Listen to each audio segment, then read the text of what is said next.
What's going on YouTube? Dave back again, and today we're taking a look at the Spyder from Stealth Spinners. So without further ado, let's get into it. Alright boys and girls, welcome back to my channel. Today we're taking a look at the Spyder from Stealth Spinners. Max over at Stealth Spinners was nice enough to send this over for my thoughts and review, and I really appreciate that. Let's get into the tin. Getting the lid off. It comes nicely nestled in the foam and almost a little too tight in the foam. Mine did come with an extra bearing, which I already ended up swapping out. I've had this for about a week. Getting out of the package, you are greeted with, well, the only way I can describe it is a pretty awesome bar style spinner. You know what? I was kind of excited to see this. If you guys are not already, you should check out Stealth Spinners on Facebook. They actually had a contest to name this, and I ended up putting in there. I forgot what I ended up putting, but you know, I really like the design, and I think they're working on a tri-spinner of this design as well. But as soon as I saw the slots, I went,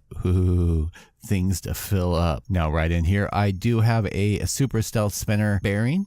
Right over here is the stainless steel bearing that came in it. It's a good bearing and all, a little bit noisy, but it's a great bearing. I got about 3 minutes spin time out of the stainless steel, and I'm getting almost 6 minutes out of the super bearing.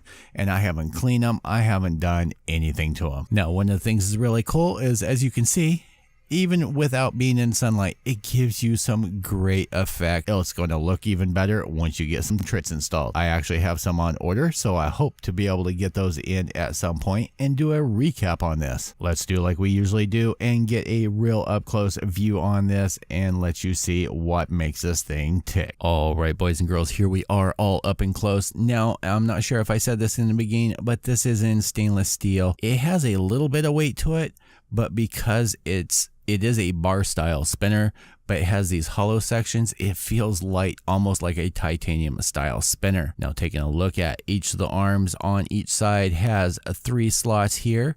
You have slots here and 3 slots on the side. Now the design purpose in this is to be able to mount Trits into here, and then you get the glow here, and you also get the glow through here. Now taking a look at the body itself, there are some machining, I don't know if you'd call them flaws. I don't consider them flaws. I don't have any hot spots. I know that Ben, average Singaporean, he ended up having one that had like a burr on the arm, but this one, I haven't had any issues with it.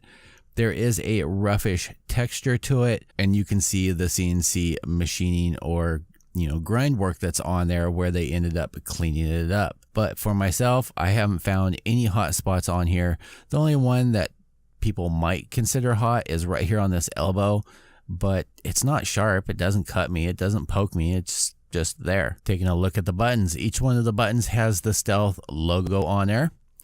You do get a coin style knurling on the side. I don't find the knurling impeding or bothers me at all when spinning like this. It's literally like a well-worn coin. Getting the buttons off, button 1, button 2, retention ring, and you're greeted with the bearing. As I said before, this is a super stealth bearing. I believe that this is a hybrid ceramic bearing. It does have the metal races and also the cage that's in there. I know I had an issue with one of these that came in either one of the legacy spinners or the VC EDC spinners that was this newer style. And with the cage in there, the problem I was having was it wasn't centered in there. It was kind of lopsided and it was kind of causing some grinding, and I just didn't end up liking that. But this one seems to be perfect. This is the other one that came with it. It is stainless steel and just a standard R188 bearing. Taking a look at the inside, you can see the machine marks in there. The threads are a little sharp, but you're not supposed to be having your fingers in there playing with it like I end up doing. But I just like to let you guys know. Taking an overview, you can see the marks that I was talking about. It doesn't impede in its function or anything. Kind of gives it some character. You can see over here the machining marks. Let's get this guy back together. Bearing, retention ring, button 1, button 2, spin. All right, boys and girls, again, I have to give a big shout out to Max over at Stealth Spinners for sending this over to me. I really appreciate it. I don't think that this is going to end up going into a giveaway, mainly because I've spent about $40, $60, something like that, just on Trits to go in here. There will be a link down in the description to be able to check this out. along with a link to the spinner box, the monthly subscription, which I haven't been able to afford to set up for that, but as soon as I do, I will give you guys updated on that. Do I think that this is worth the money? If you're looking for an authentic, unique spinner, something that you can customize yourself, put trits in, I think that the design with all the notches, machine notches in there, they all seem to be precise. I have to give them major props for that, and I think so. Now, one thing I do have to mention, every once in a while when spinning it, I will catch my finger in here. It's not that big of a deal, but it has to be noted. Now, you want to stay tuned to my channel because I know I've talked about it. I've been asked for it. You guys have asked multiple times for me to do a video on how to flame treat. And honestly, I've been waiting for the right one.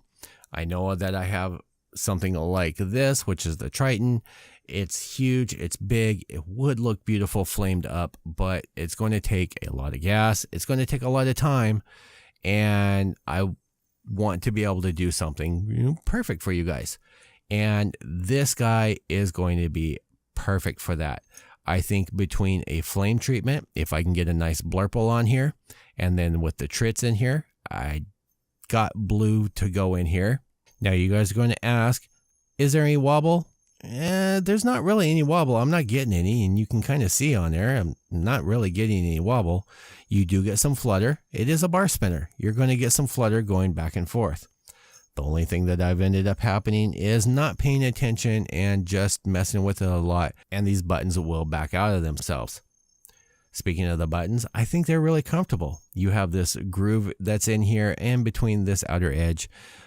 It's comfortable. It gives just the right amount of texture to sit on your finger, however you choose to do it. If you like this video and you want to see more, hit that like button down there. If you haven't already, please consider subscribing. I will see you guys all in the next video. Peace out, YouTube.